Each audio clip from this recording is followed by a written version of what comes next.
Hello, beautiful souls. It's Reverend Chris talking to you on Sunday this week. Today's topic is about suffering and our free will. And this is a really interesting topic, and I'm afraid this video might run on, so I'm going to do my best to try to make it kind of to the point so it's not too much over 10 minutes.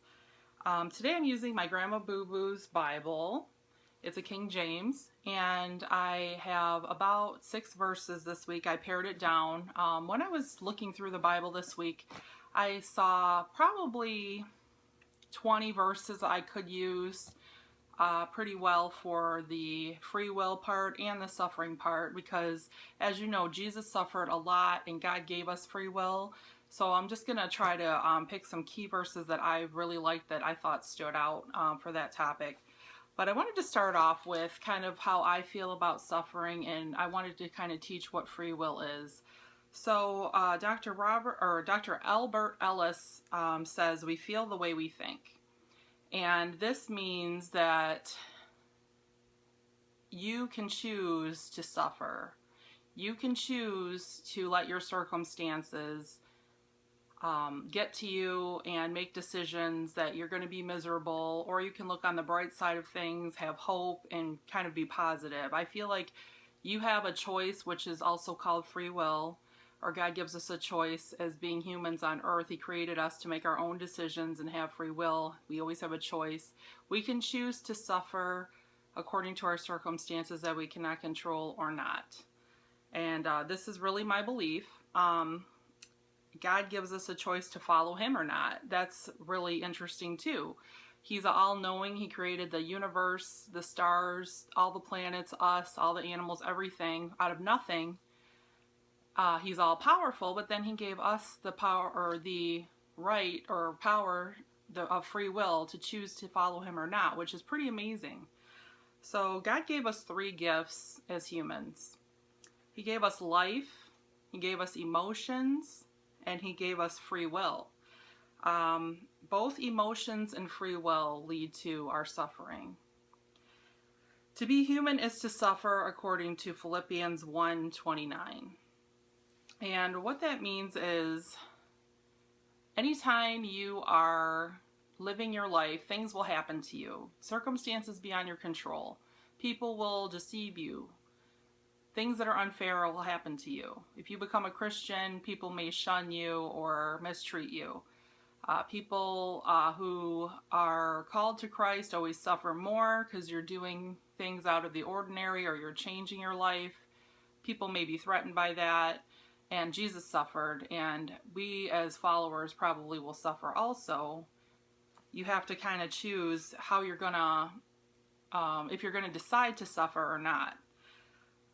When you're a Christian, you need to be a warrior and fight against what the world thinks and look at it in a different way, and not constantly complain, oh, I'm a Christian, I'm suffering, I'm a martyr. Throughout my career, people have asked me, you know, Krista or Reverend Chris or whatever, if there's a God, why is there suffering? The second question I get a lot is, why is there war? And the third question is, why do children suffer? Also, one of my favorite things I've ever been asked was in 1997 was, Chris, if there's a God, why don't I have $1 million? The answer is, as humans, we have free will. We decide, I'm not saying you and me in particular, but as a collective human race, we decide to go to war. We decide to be offended by people. We decide money's important. We decide to fight because we're angry. We cause our own suffering. We cause the wars. We cause our situation to have children be abused and suffer. We cause ourselves not to be able to get this $1 million. We think that God will just, if I believe in him, he'll just give this to me without me having to put in any work, effort, prayer, anything. We cause all of this disappointment on ourselves. This is the sad part that we have to look at. People don't want to realize it's really us that makes the world good or bad. Us meaning everyone together. Not that I chose to have wars, or me personally, but just as a whole. Our governments or other people, or a large number of people who decide that things are not going to be good, or that they're so upset, offended, or angry. We have free will. We can choose not to suffer. We can choose not to choose the choices that lead to the suffering. So if you can choose to obey God's commandments or not. And that is really interesting, that all-knowing God loved us so much that we have our own right to decide. And so the answer is ourselves, because we have emotions, which can be a gift from God, or we can use them to become too sensitive, too offended, and have anger. Because of this free will, we make bad choices, and as a society, we're hurting others.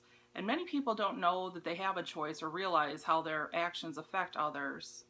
So there's a lot that goes along with this. This is why this could be a long lesson. But when we are hurt, we want to hurt others. And part of being a Christian is being more aware of yourself and forgiving people, kind of just letting things go. That doesn't mean you're still their friend or what they did was right, but you kind of just leave it alone, let it be.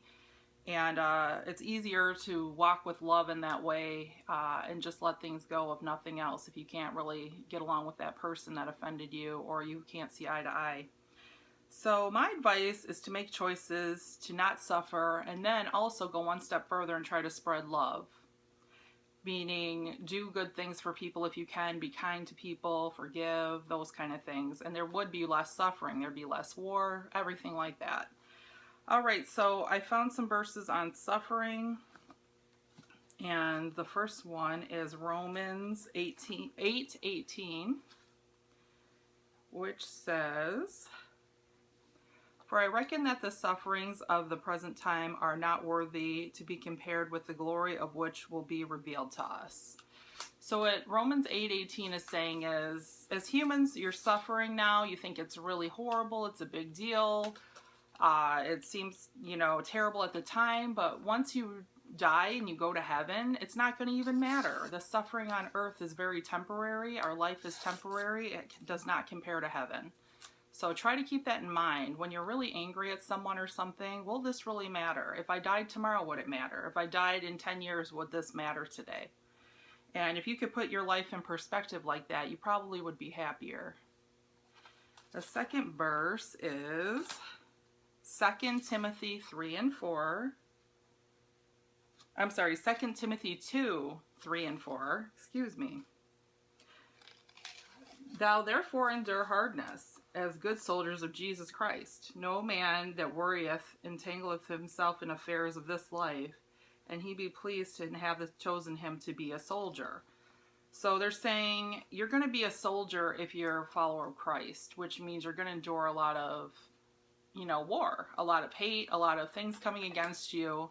And it's up to you how you're going to look at it. You can look at it like, I accept it and I'm not going to fight back, but I'm going to be a soldier for Christ. Or you can look at it as, someone who is easily offended and you're going to be upset and let it affect everything else. Then you're not really helping Christ in his, work. All right, then I have Galatians 3:4, which says, "Are ye so foolish, having begun in the spirit, that thou art perfect?" Oh, wait. I think I'm reading the wrong one. 3:4.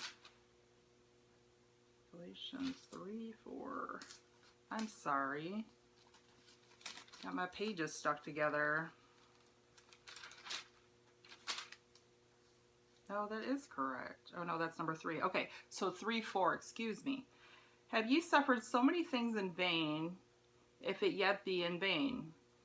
And then you can read more about what the actual situation they're talking about, but they're saying there's people that like to go around and get attention from suffering. And to do this is all in vain. There's no purpose behind it, according to the Bible. So somebody who, say they're diagnosed with an illness, there's some people that'll go around looking for sympathy or just look for to be miserable and to suffer. Oh, I can't believe this is happening to me. I'm going to die. Feel sorry for me. There's people that do that in their life. And the Bible is saying this is all for no reason. This is all in vain. So there's people who choose to suffer on purpose or to appear that they're suffering on purpose. And it's not a good look is kind of what the Bible's saying.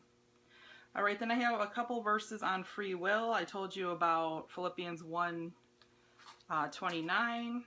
but I'll read it verbatim for you so you know. So it's Philippians 1, number 29. For unto you is given on behalf of Christ to only believe in him, but also suffer for his sake. So they're saying you're only supposed to follow God. You're supposed to listen to the commandments and do everything you can to be Christ-like.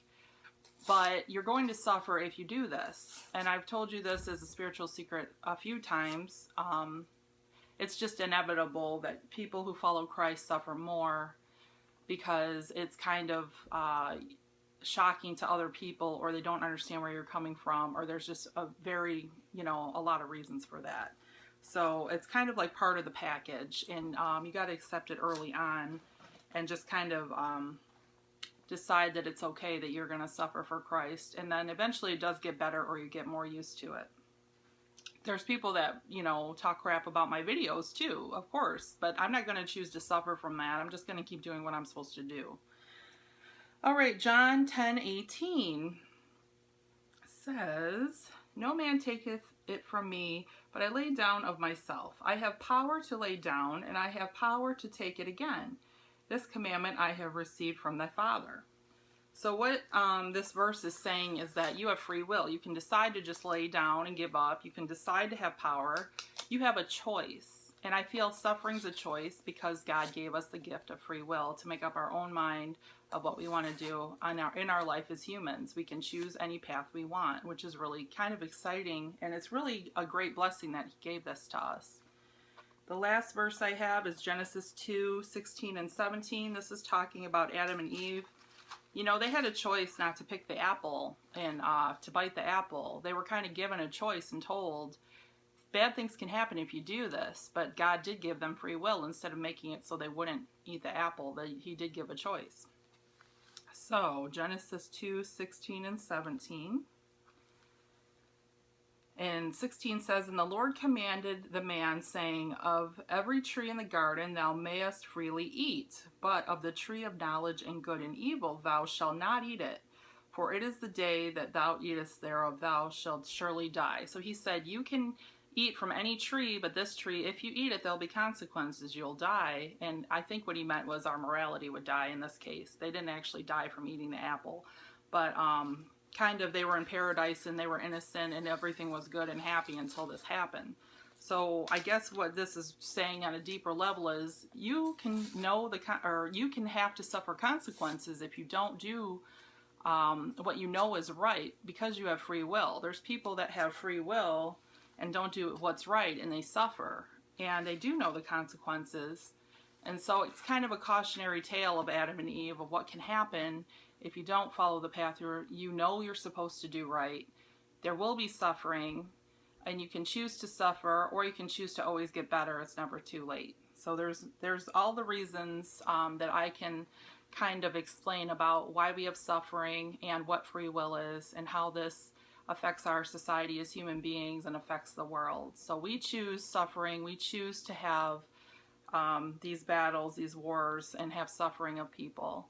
And we can choose to change it if everyone chooses to make better choices. So I hope that everyone liked this. I love to get comments or your opinion always. And I hope everyone has a wonderful, blessed week. I want to say that you can always sponsor me by giving $1 or more as a donation on Patreon. I'll put the link below, and you can email me anytime for anonymous free prayer, or email me anything else, freeprayerlove@aol.com. And thank you for watching every week, and I hope everyone is blessed.